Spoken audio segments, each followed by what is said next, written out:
युग का मैं उत्कर्ष नहीं लिख सकता, मैं उत्कर्ष लिखूंगा युग का मैं उत्कर्ष नहीं लिख सकता। और वो गीत तब हुआ था जब हमारे बहादुर सैनिकों पर कश्मीर के कुछ आतंकवादी जो अपने मन में जिहाद भरे हुए थे, हमारे सैनिकों पर पत्थर बरसा रहे थे।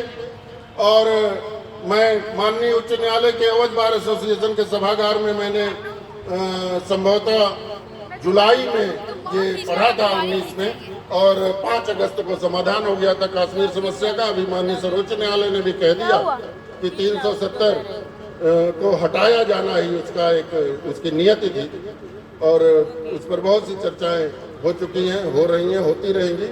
लेकिन मेरा गीत उस समय का जो 5 अगस्त से पहले का है, इस कृति में प्रकाशित भी है, 19 के पहले ये कृति प्रकाशित हुई थी।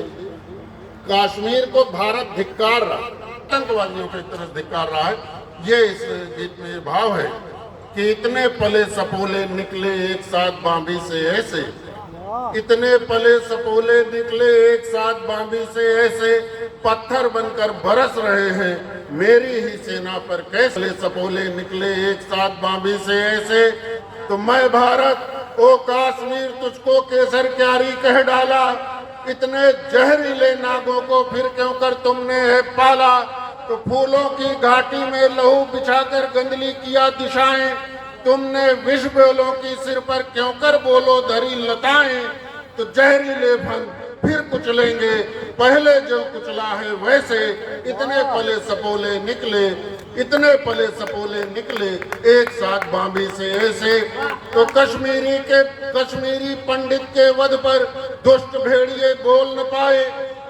मैं कहता हूं कि अखलाक की हत्या अपराध है। एक अखलाक मारा गया, देश भर के सारे मुल्ला चिल्लाने लगे, और कश्मीरी पंडितों को बसों से उतारकर पंक्तिबद्ध खड़ा करके गोलियां मारी गई, कोई मुल्ला नहीं चिल्लाया। क्या कश्मीरी पंडितों का कोई मूल अधिकार नहीं था? उनके लिए संविधान नहीं था? उनके लिए अनुच्छेद 21 नहीं था जिसमें जीवन का अधिकार है? एक अखलाक की हत्या भी गलत है, और कश्मीरी पंडितों की भी हत्या गलत थी। वही भाव इस गीत में आ रहा है कि इतने पले सपोले निकले एक साथ बांबी से ऐसे, पत्थर बनकर बरस रहे हैं मेरी ही सेना पर कैसे। तो कश्मीरी पंडित के वध पर दुष्ट भेड़िए बोल न पाए, इस्लामी जिहाद मौलवियों मुल्ला के मंडराते साए। तो मस्जिद की मीनारे उस वध का विरोध भी कर न सकी थी, कश्मीरी पंडित के लोहू को पीकर वे स्वयं छकी थी।